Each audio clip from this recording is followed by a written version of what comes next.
700만 해운산업 가족 여러분 안녕하십니까? 지금부터 제9회 부산 미래정책 세미나 첫 번째 세션을 시작하도록 하겠습니다. 첫 번째 세션의 주제는 글로벌 해운 시장 트렌드와 주요 이슈가 되겠습니다. 우리나라 최고 전문가분들을 모시고 첫 번째 세션 시작하도록 하겠습니다. 첫 번째 세션 첫 번째 발표자는 최재성 크락슨 코리아 대표께서 글로벌 해운 시장 주요 트렌드와 이슈에 대해서 발표해 주시도록 하겠습니다. 안타깝게도 최재성 크락슨 코리아 대표께서는 코로나 때문에 직접 참가하지 못하시고 영상을 통해서 발표를 해 주시도록 하겠습니다.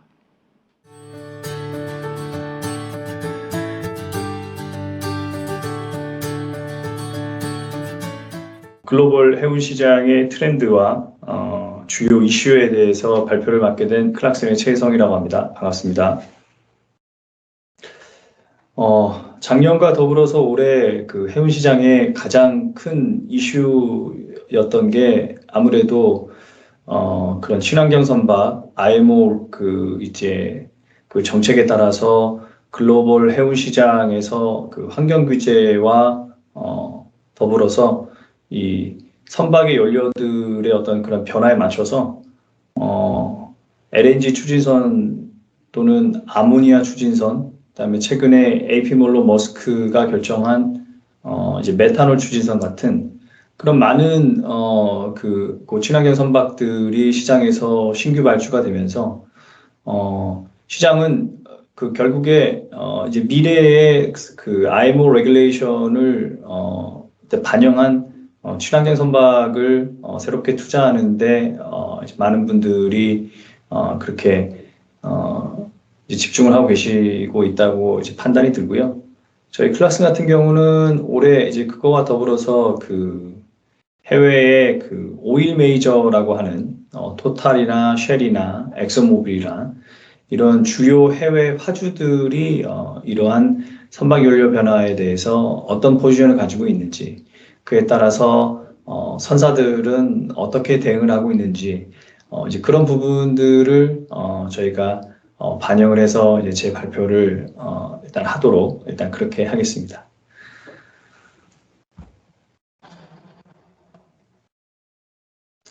먼저 그 제 발표 내용 중에서 이제 가장 큰 부분을 차지하고 있는 게 선박 연료의 어떤 트렌드입니다. 앞서 말씀드린 대로 여전히 많은 선사들이 어떤 선박 연료를 이제 결정해서 신규 발주를 할 것인가가 여전히 가장 이제 뜨거운 그런 이슈인데요. 각 선사들이 가지고 있는 이제 기술적인 어떤 그런 분석을 통해서 어떤 선박 연료들이 이제 미래에 이 탄소 배출 정책과 맞물려서 가장 이제 현명한 선택일지 이제 그런 부분들에 대해서 저희가 먼저 발표를 하고요.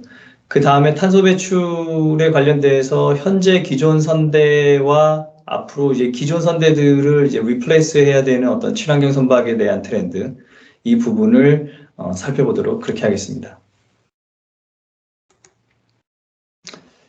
먼저 IMO는 이제 최근에 2020년 전후를 들어서 아마 가장 명확하게 그 IMO 정책에 대한 이제 포지션을 좀 강하게 했다라고 저희가 그렇게 좀 생각이 듭니다.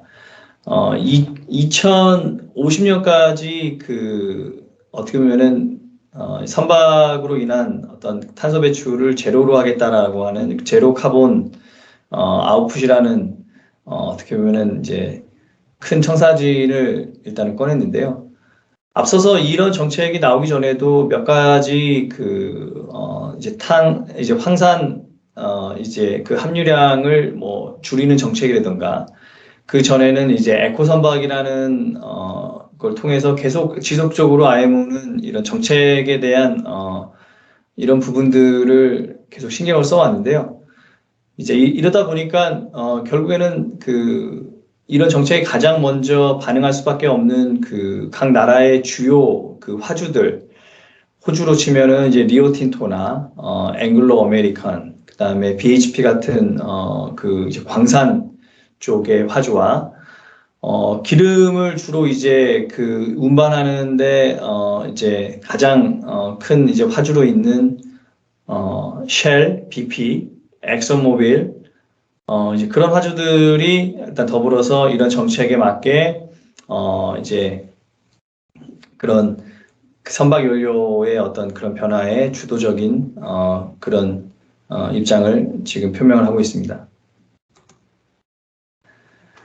그러면 현실적으로 그 현재 기존 선대와 더불어서 최근에 발주가 된 선박들이 어떤 이제 기술 어떤 변화에 이제 앞장서고 있는지를 한번 좀 보실 텐데요. 지금 최근에 그 오더북을 보시면은 LNG capable이나 LNG ready의 어떤 그 비율들이 상당히 커지고 있습니다. 그래서 기존 선대는 사실은 뭐 여전히 LNG 추진선이라든가 LNG 연료의 어떤 그런 거에 전혀 반영이 되어 있지는 않지만 최근에 발주한 선박들은 아주 이렇게 공격적으로 LNG 추진선이라든가 또는 이제 친환경 연료를 기반으로 한 신규 발주들을 이제 지속적으로 하고 있고요.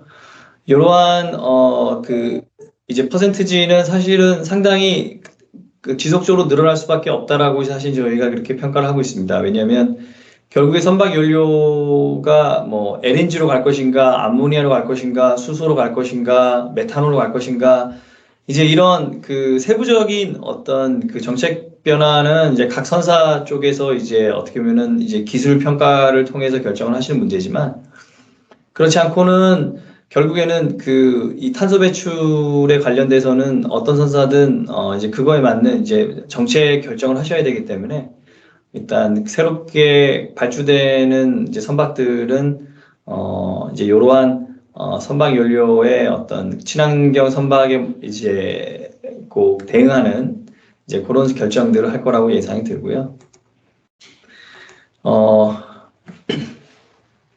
제가 앞서 말씀드린 대로 사실은 그 IMO 정책이 2000년 이후로 계속 지속적으로 나오면서 저희 시장에 그 첫 번째 에코 선박이라고 하는 선박들이 집중적으로 발주가 되고 나온 시기는 2010년 전후로 저희가 그렇게 생각을 하고 있습니다. 이제 최초의 에코 선박이라고 하는 거는 RPM을 이제 선박 메인 엔진의 RPM을 좀 줄여서 슬로우 스티밍을 하면서 최대한 이제 선박에서 나오는 어떤 그런 이제 어떻게 보면 이제 그런 그런 물질들을 좀 낮추면서 이제 대응을 했었던 게 이제 첫 번째고요. 이제 이러한 에코 선박이 결국에는 나올 수 있었던 배경에는 그 주로 원양을 운항하는 그 이제 오일로 치면은 이제 VLCC 같이 이제 보면은 이제 VLCC 같은 이제 그런 선형들은 아무래도 그 워낙 그 이제 운송기가 이제 어떻게 보면은 운송 그 거리가 넓기 때문에 앞서 말씀드린 그 화주들이 가장 먼저 이렇게 대응을 한 이제 그런 이제 세그먼트라고 저희가 보여지고요. 그때 집중적으로 지어진 VLCC가 어떻게 보면은 2010년, 11년, 12년 이때 가장 이제 집중적으로 많이 발주가 됐고요. 이제 오일 캐리어와 더불어 가지고 그 이제 케이프 같은 선박도 이제 롱홀 트레이딩에 잘 맞게 그 해외 우수 화주들이 먼저 운임의 에코 선박의 어떤 그런 부분들을 많이 반영을 하면서 이제 집중적으로 이 두 선형의 선박들이 이제 많이 지어지게 됐습니다. 그러다 보니까 아무래도 저희가 20년 이후, 그러니까 이 선박들이 그 오일 탱커 같은 경우는 15년이 도래하는, 그리고 이제 케이프 선박들이 한 20년 정도 도래하는 이제 그런 기간대에는 이 선박들이 다 기존 선박들을 리플레이스를 해야 되기 때문에 이제 이런 선박들의 신규 발주가 어떻게 보면 저희가 이제 가장 시장에서 주요 이슈로 생각하고 있는 부분이고요. 이제 앞서 이제 보여드린 그 슬라이드랑 더불어서 이 선박들이 집중적으로 지어진 기간이 결국에는 2010년, 11년, 12년이다 보니까 이 선박들이 결국에는 2023년 이후부터는 이 선박들을 대체하는 그 친환경 선박들이 지어져야 되는 게 이제 가장 어떻게 보면은 이제 큰 이슈의 당면에 있습니다. 기존의 이제 플릿들을 결국에는 이제 IMO의 정책에 맞게 이제 LNG라든가 그러면 뭐 암모니아라든가 메탄올이라든가 이제 이런 그 선박 연료가 완전히 친환경으로 되어 있는 선박들이 집중적으로 이제 지어질 수밖에 없는 구조이기 때문에 이제 이런 부분에 대해서는 선사와 화주가 어떻게 보면 가장 큰 고민을 하고 있는 그런 시기인 것 같고요. 이제 그 선박의 그 선사와 화주, 그리고 이제 기술적인 변화와 더불어서 지금 IMO 정책에 가장 이제 능동적으로 움직이고 있는 기관이 금융기관인데요. 이미 유럽과 미국은 그 포세이돈 프린시플이라고 하는 그런 이제 정책을 이제 금융기관들이 이미 이제 선행을 작년부터 하고 있습니다. 그래서 보시면은 신규로 발주가 되는 친환경 선박을 어떻게 보면 우선적으로 이제 그 여신을 지금 해주고 있는 상황이고요. 올해 선박에 어떻게 보면은 그 시장이 그렇게 좋았음에도 불구하고 그 S&P 중고선 메인 매각의 그 이제 액티비티가 많이 없었던 이유 중에 하나가 그동안 여신을 주로 했었던 그 유럽과 미국의 그 금융기관들이 친환경 선박의 위주로 이제 여신을 해주고 있는 그런 상황이기 때문에 앞으로 이러한 흐름은 일단 지속적으로 계속 강하게 이제 금융권에서도 이제 요구를 할 거라고 이제 그런 생각이 들고요. 2021년 4, 4분기 기준으로 저희가 생각을 해보면 신규 발주가 된 선박의 약 35% 정도의 비율이 친환경 선박의 여신으로 그렇게 저희가 판단이 들고요. 이러한 비율이나던가 이제 규모는 이제 지속적으로 2022년 들어서도 더 이제 지속적으로 유지가 될 거라고 그렇게 생각이 듭니다. 앞서 말씀드린 대로 그 선박 연료의 변화는 그 지금 IMO 정책과 더불어서 가장 큰 아젠다인데요. 아무래도 기존의 그 인프라라던가 퍼실리티가 잘 정착이 되어 있는 LNG 추진선이 아무래도 가장 많은 비율을 차지하고 있고요.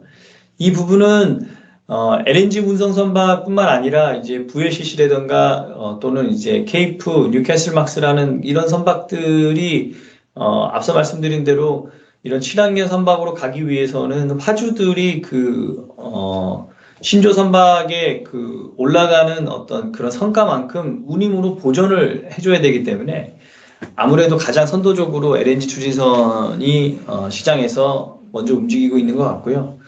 그 다음에 이제 LPG 캐리어 같은 경우가 아무래도 암모니아라던가 다른 대체 연료로 운송을 하기가 되게 좋은데 예를 들면 LPG 선박 같은 경우는 이제 선박 연료 자체를 암모니아로 이렇게 못되게 됐을 때 다른 선박들에 비해서 그 암모니아를 운송을 하는 선박이기 때문에 선박 연료를 이제 뭐 암모니아라던가 이제 뭐 메탄올이라던가 다른 연료로 이제 선박 추진을 하기가 상대적으로 쉽고요. 그걸 제외한다 그러면은 컨테이너라던가 벌크라던가 이제 이런 선박들은 아무래도 메탄올이나 뭐 수소나 또는 이제 이제 블렌딩을 해서 이제 만들어지는 바이오 뭐 퓨얼이라든가 이런 식의 선박 연료들을 이제 결정을 할 거라고 생각이 들고요.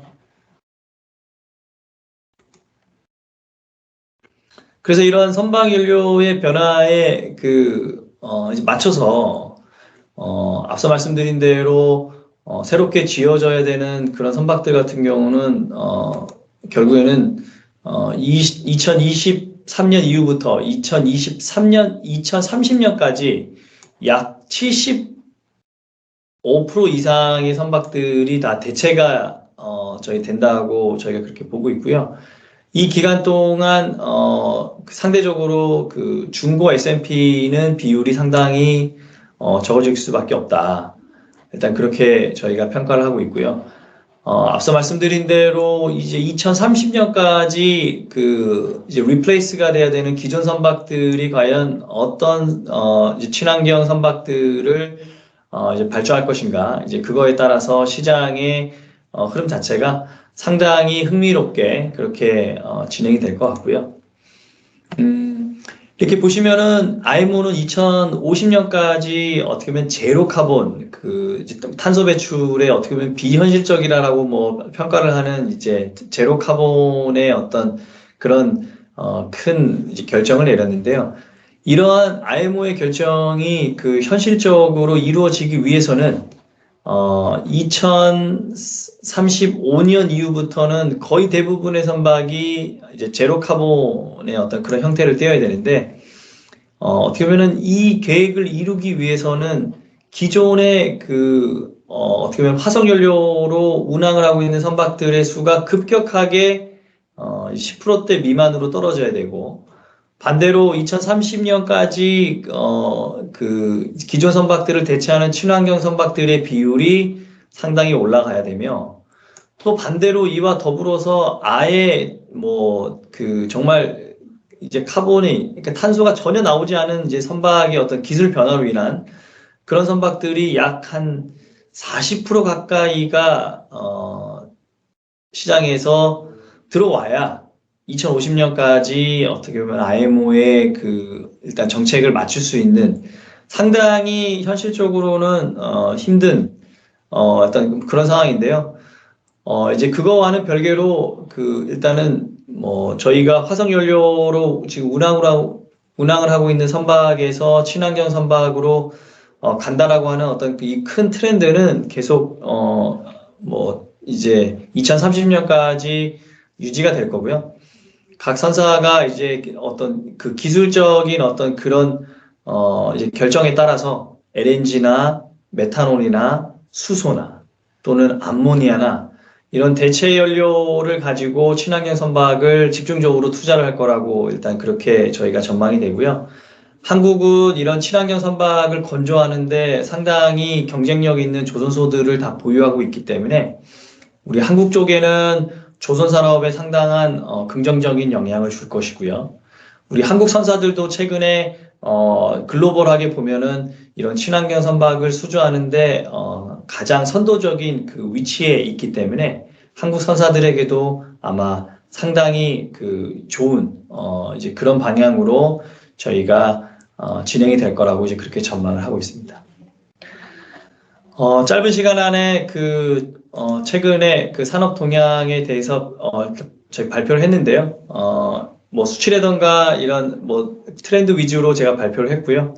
2022년 1, 4분기가 되면은 어떤 그 또 새로운 산업 트렌드가 어떤 식으로 이제 2022년에도 이제 흘러갈 것인가에 대해서 저희 클락슨도 계속 지속적으로 분석하고 저희가 이제 리서치를 해서 조금 더 심도 있는 발표를 할 수 있도록 일단 그렇게 노력을 하겠습니다. 그러면 오늘 발표를 들어주신 분들 저희 대단히 감사드리고요. 또 다음번에 찾아뵙고 인사를 드리겠습니다. 감사합니다.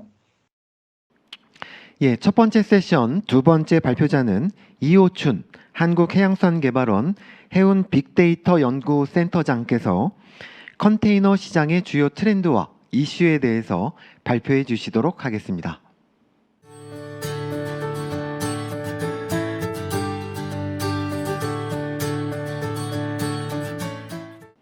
예, 안녕하십니까. 방금 소개받은 한국해양수산개발원에 근무하고 있는 이호춘 해운 빅데이터 연구센터장입니다. 먼저 오늘 이렇게 훌륭한 세미나를 준비해 주시고 저를 발표할 수 있는 기회를 부여해 주신 동맹대 측에 깊은 감사의 말씀 전합니다. 그럼 발표 시작하도록 하겠습니다. 먼저 목차입니다. 제가 오늘 발표드릴 내용은 먼저 컨테이너 해운 시장의 글로벌 트렌드를 잠시 살펴보고, 그리고 난 다음에 컨테이너 해운 시장의 주요 이슈들, 그리고 마지막으로는 내년 2022년 컨테이너 해운 시장에 관한 전망으로 마무리하도록 하겠습니다. 먼저 컨테이너 해운 시장의 글로벌 트렌드입니다. 지금 그래프를 보시면은 2019년부터 올해 12월, 2021년 12월까지 해온 운임에 관한 지표들입니다. 그래프상에서도 확연히 보이다시피 2020년 하반기부터 운임이 급등하기 시작을 했습니다. 여러 이유가 있습니다만은 요즘도 이제 글로벌 물류 대란이라고 하죠. 그 수급의 어떤 그 불균형과 그리고 코로나가 가장 결정적인 이유가 될 것 같습니다.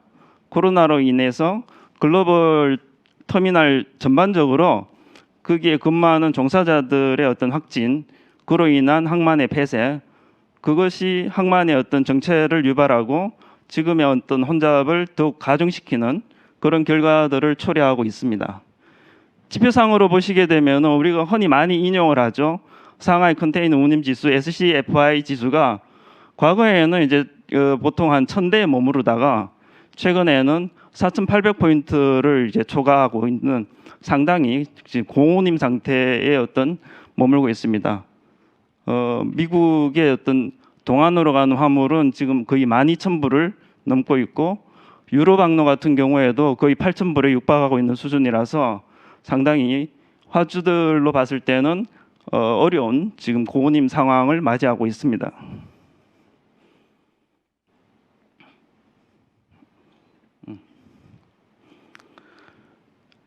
제가 뭐 여러 가지 어떤 그 요인 분석이나 이런 거를 거쳐서 이제 사실 트렌드를 이제 유추해내야 하지만은 시간 관계상 제가 이제 결과적으로 요즘 트렌드라고 할 수 있는 거를 한 3가지 정도 추려봤습니다. 먼저 이제 포스트 코로나에 대해서 이제 시대라고 이제 흔히 저희가 지칭을 하고 있는데 과연 선사들과 여러 이제 포워드 관계된 어떤 플레이어들이 어떻게 대응할 것인가? 포스트 코로나 시대의 어떤 대응 전략이 요즘 가장 핫한 트렌드 중에 하나라고 볼 수 있습니다. 그리고 앞서 발표에도 나왔지만은 요즘은 또 친환경 부분을 간과할 수가 없습니다. 그래서 흔히 이제 탈탄소 전략이라고 하죠. 그 탈탄소 추진을 어떻게 할 것인가? 그리고 뭐 과거부터 이제 좀 시간이 되긴 했지만은 이제 본격화되고 있는 디지털 전략. 해운 쪽에서도 이제 디지털이 본격적으로 도입이 되어야 되는 어떤 시점이 도래한 것이 아닌가, 그런 측면에서 이 3가지를 제가 요즘 글로벌 트렌드로 이렇게 좀 묶어내 봤습니다. 보시면은 이제 우리가 이제 해운에서 3가지 어떤 요소라고 보는 선원과 화물, 선박, 이 3가지가 다 관련이 되어 있습니다. 코로나 시대에서 가장 인권 침해가 심했던 부분이 사실 선원입니다. 그래서 이제 선원 부분에서의 어떤 인권 침해 부분, 요즘 뭐 그 최근에도 중국 같은 경우에는 자국 선원조차도 해외에서 들어오게 되면은 토탈 한 7주 기간의 어떤 격리 기간을 두고 있는데 상당히 인권 침해적인 어떤 요소가 다분해 보입니다. 그리고 선박 부분에 있어서는 디지털 부분과 또 이게 친환경 탈탄소 전략을 추진하기 위한 기술 개발, 장비 도입 이런 것들이 상당히 중요한 요소가 되고 있습니다. 연료 부분도 앞쪽에서 언급이 되었지만은 이제 저탄소 연료 그리고 이제 향후에는 무탄소 연료까지 추진을 해야 되는 상당히 그 굉장히 이제 버거운 도전 과제라고 볼 수 있을 것 같습니다. 마지막으로 그 포스트 코로나의 어떤 대응 전략은 여러 플레이들의 측면에서 굉장히 다양하게 지금 나오고 있습니다. 선사 측면으로 보자면은 사실 지금이 어떤 수익 측면에서는 상당히 좋은 시기라고 볼 수 있지만은 앞서 그래프상에서도 봤지만은 이 변동성이 커진다는 것은 운임이 오르는 구간에서는 상당히 혜택을 이제 누리는 선사가 좋을 수 있지만은 반대의 경우 예를 들어서 이제 운임이 급락한다라든지 이런 시점이 분명히 오거든요. 그런 거를 어떻게 대비할 것인가 사실 지금 준비해야 되는 시점입니다. 그래야지 최소한의 어떤 피해로서 계속 이윤을 갖다가 남길 수 있는 어떤 그런 구조를 가져갈 수 있는데 지금 선사들이 보면은 그 방면에 엄청난 투자를 하고 있습니다.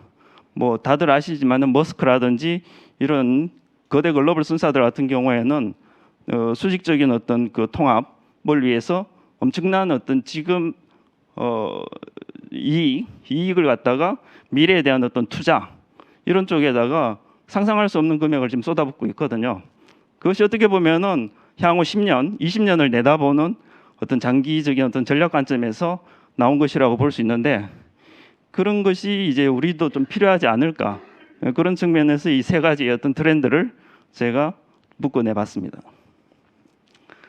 그럼 구체적으로 이제 해운 시장의 어떤 이슈들을 하나씩 볼 건데 크게 한 4가지 정도를 제가 잡아봤습니다. 앞서 설명드린 코로나에 대해서 어떻게 대응할 것인가, 그리고 디지털 탈탄소, 그 마지막으로는 이제 수혜주 악로 사태에서 보듯이 지정학적 리스크 부분도 저희가 상당히 중요한 포인트라서 이 4가지를 일단 주요 이슈로 뽑아봤습니다.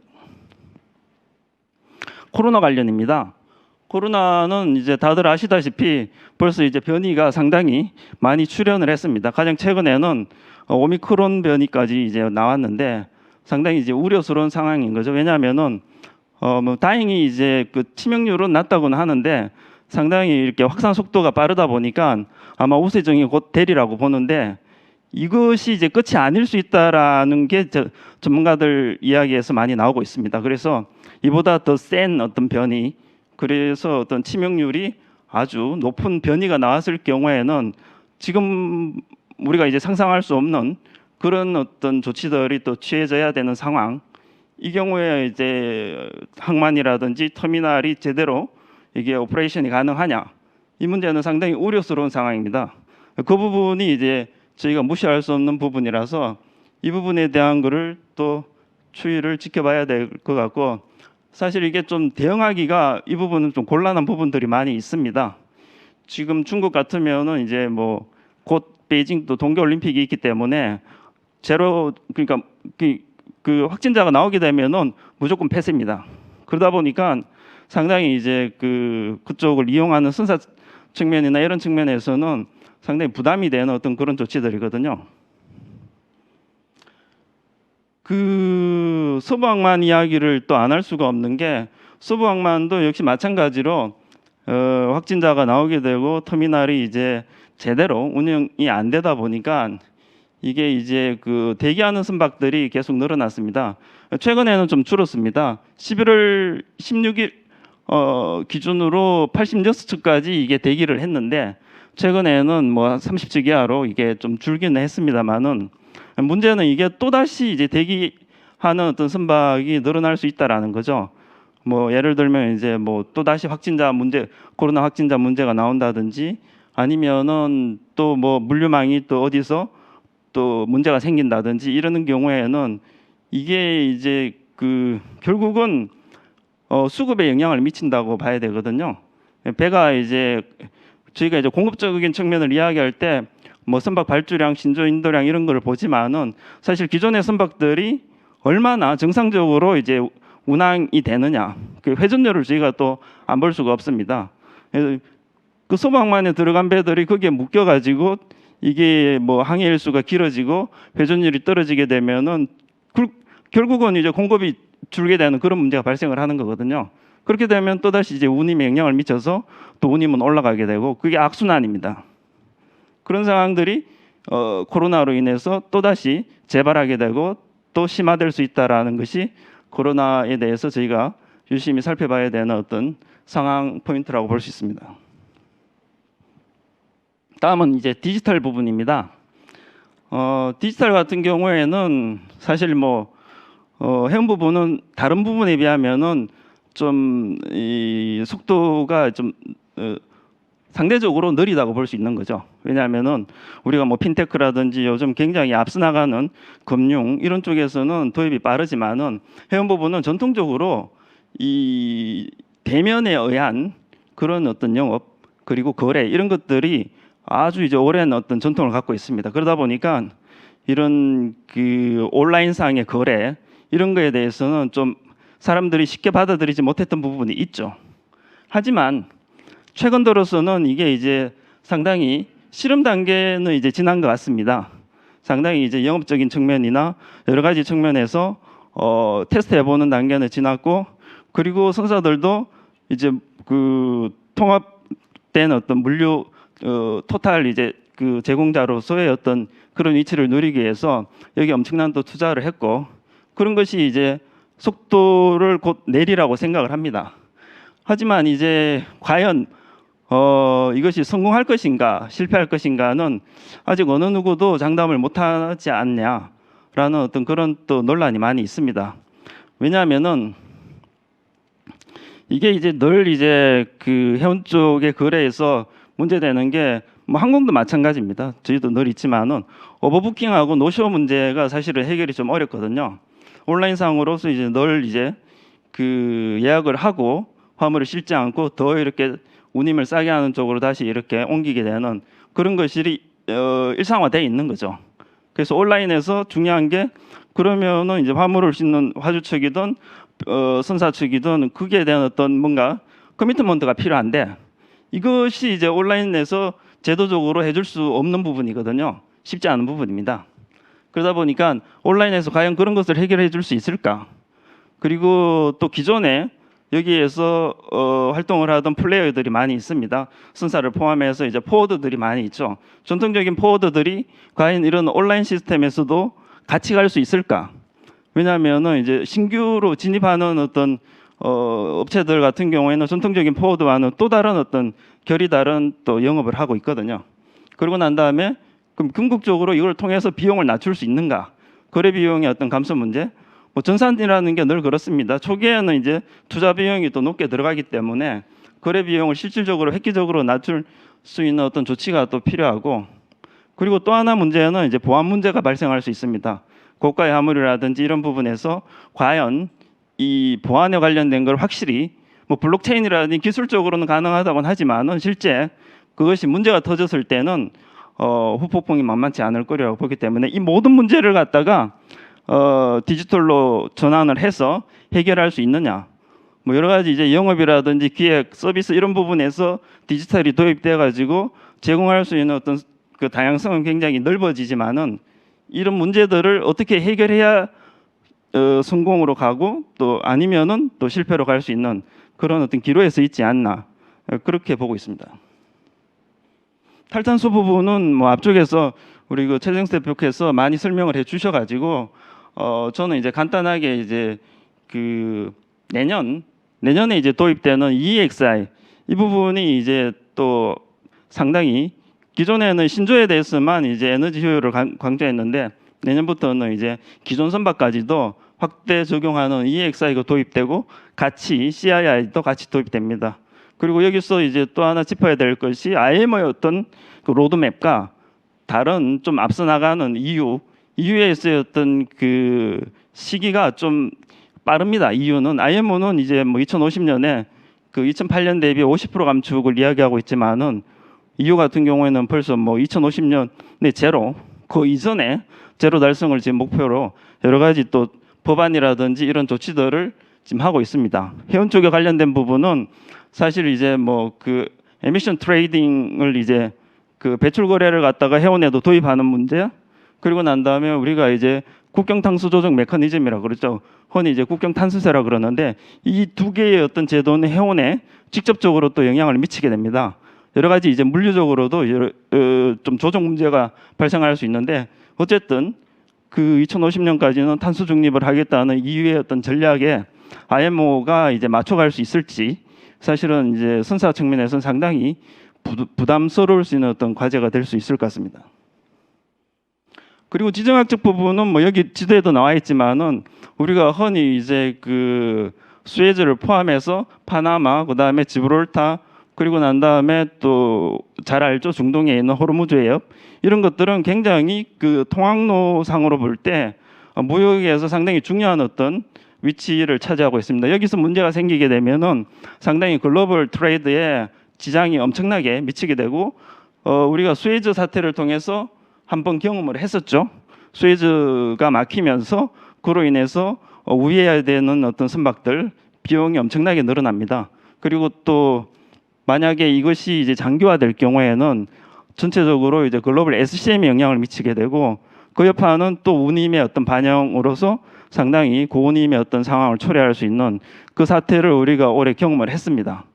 이게 일주일 정도 막혀 있었는데 이 정도의 어떤 여파를 남겼는데 예를 들어서 뭐 한 달 그 이상 이 경우에는 상상할 수 없는 어떤 그 글로벌 SCM의 어떤 붕괴까지도 올 수 있지 않을까 그런 거에 대해서도 사실 좀 대비책이 있어야 될 것 같습니다. 마지막으로 이제 내년 해운시장 전망을 이제 간단히 하는 걸로 마무리하도록 하겠습니다. 이 부분은 이제 사실 저희가 12월 초에 자체적으로 저희 또 시황 전망 세미나가 있었습니다. 거기에서 발표된 자료를 좀 정리를 한 부분이고, 특히 이제 컨테이너 운임에 관한 부분만 따로 제가 모아봤습니다. 2022년을 이제 미리 이제 중요한 이벤트를 저희가 보면은 운임의 어떤 흐름을 예측이 가능한데, 2월에 이제 중국의 동계 올림픽이 있습니다. 이게 왜 중요하냐면은 중국이 이제 올림픽을 위해서 여러 이제 조치들을 취하는 것 중에 항만도 상당히 그 중요한 어떤 포인트로 잡고 있습니다. 왜냐하면은 항만을 통해서 유입되는 어떤 그 코로나 바이러스를 차단하겠다는 어떤 조치들이 최근에 많이 나왔습니다. 아까 말씀드린 선언에 대한 질주 격리도 있었고, 또 국가위생건강위원회라고 뭐 우리로 치면은 일종의 뭐 질병관리청과 같은 역할을 하는 좀 더 이제 상급 기관이죠, 중국에.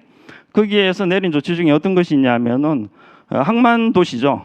항만 도시에서 내륙으로 들어오는 국민들에 대해서는 48시간 이전에 PCR 검사에 대한 음성 테스트 결과를 제출하도록, 즉 이제 항만 도시에서 어떤 그 사람의 어떤 교류를 갖다가 차단하겠다는 거죠.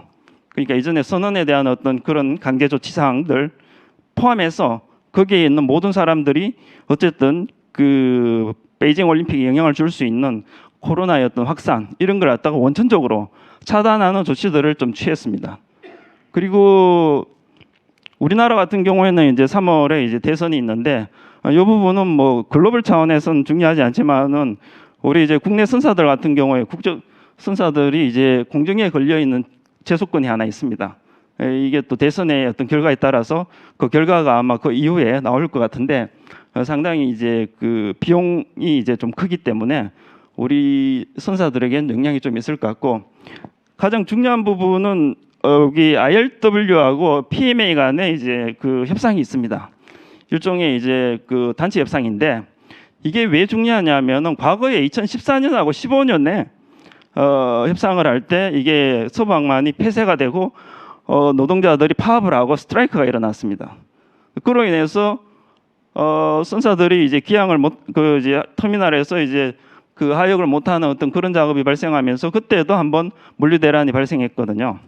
그래서 이게 내년 7월에 이제 만기가 되기 때문에 사실 지금부터 이게 협상이 들어가는 어떤 시즌인데, 그 지금 PMA 측에서는 이제 이거를 한 1년 미루자는 어떤 그런 제안을 했는데, ILW에서는 단칼에 거절을 했죠. 그래서 굉장히 그 지금 뭐 노동자 측으로서는 굉장히 전투적인 어떤 모드, 그 이 지금 그런 이야기가 있습니다. 이게 RW의 이제 그 대표가 한 이야기가, 거기 이제 조합원들한테 미리 이제 돈을 미리 좀 저축을 해놓으라는 이야기를 했습니다. 그만큼 이제 싸울 준비를 하라는 거죠. 그래서 몇 개월 뭐 임금을 못 받더라도 자기들이 이제 원하는 그런 그 요구 사항을 관철시키겠다는 그런 강한 의지를 볼 수 있는데, 지금 운임이 이제 예를 들어서 1분기에 좀 하향 안정화 어떤 추세로 꺾여서 내려가다가 이게 만약에 5월이나 6월에 터지게 되면은 사실 내년 하반기에 운임이 더 올라갈 수도 있습니다. 저희는 사실 전망대회 때는 운임이 이제 전반적으로 연간에 대한 전망을 하기 때문에 조금 이제 하향 좀 내려가는 걸로 전망을 했지만은, 이것이 터지게 되면은 운임은 저희 어떤 예측치와 다르게 오히려 더 증가할 수 있는 가능성도 내포하고 있는 큰 사건입니다. 그리고 또 중간 선거가 있습니다. 11월 8일에 미국에. 여기에서 이제 상하원에 대한 어떤 선거가 있는데, 여기에서 만약에 지금 민주당이 또 하원을 잃는다든지, 지금 뭐 트럼프가 이제 하원 의장에 출마한다는 그런 또 이야기도 나오고는 있는데, 어쨌든 그 선거 결과에 따라서 미국이 지금까지 해왔던 그 미국 자국 내에 대한 어떤 내수 수요 진작, 그리고 뭐 항만에 관련된 여러 가지 이제 그 물류 대란을 피하기 위한 조치들, 이런 것들도 상당히 법안과 관련된 부분들에서는 타격이 예상될 수 있어서 이 또한 관련이 있을 것 같습니다. 그래서 크게 내년에 그 컨테이너 운임도 과연 이제 새로운 어떤 변이 바이러스가 나올 것인가, 이게 가장 중요한 포인트라고 볼 수 있고, 그리고 중국 같은 경우에 확진자가 나왔다고 컨테이너 터미널을 올해처럼 폐쇄하는 어떤 그런 조치들을 또다시 반복하게 되면은 상당히 글로벌 차원에서 문제가 심각해질 수 있고, 수보항만 파업은 저희가 상당히 주목을 해봐야 될 어떤 사안일 것 같습니다. 그리고 이로 인해서 물류 대란이 발생하게 되면은 그 여파가 어디까지 퍼질지도 관심 사항이고, 이거는 이제 좀 가능성은 희박하지만은 지금 뭐 우크라이나 사태나 굉장히 국지전이 일어날 수 있는 가능성들이 있는 지역들이 있습니다. 거기에서 또 저 혹시 국지전이 발생할 경우에 이 물류 컨테이너 시장에도 상당히 영향을 미칠 가능성이 있습니다. 저희가 이제 예상하는 운임인데 대체로 보면은 조금 내려가는 이제 추세입니다. 컨테이너 운임 지수 같은 경우에는 한 2,800에서 3,500포인트 정도로 전망하고 있고, 아시아 유럽 쪽은 한 4,000에서 5,000 사이 정도, 그리고 서부 기준 이제 북미 운임은 한 4,000에서 4,500 정도. 저희 이제 내부적으로 이제 전망대 때 발표한 자료를 정리한 건데, 어쨌든 이렇게 저희는 이제 예측은 이렇게 하고 있지만은 앞서 말씀드린 그런 주요 이벤트들에서 저희 어떤 바람과는 반대되는 어떤 방향으로 뭐 예를 들어서 이제 협상이 결렬된다든지 또 뭐 국지전이 터진다든지 이런 경우에는 상당히 예측할 수 없는 상황을 또 맞이할 가능성도 상당히 높을 거라고 생각되는데, 개인적으로는 그런 일이 발생하지 않기를 희망하면서 오늘 발표를 마무리하도록 하겠습니다. 감사합니다.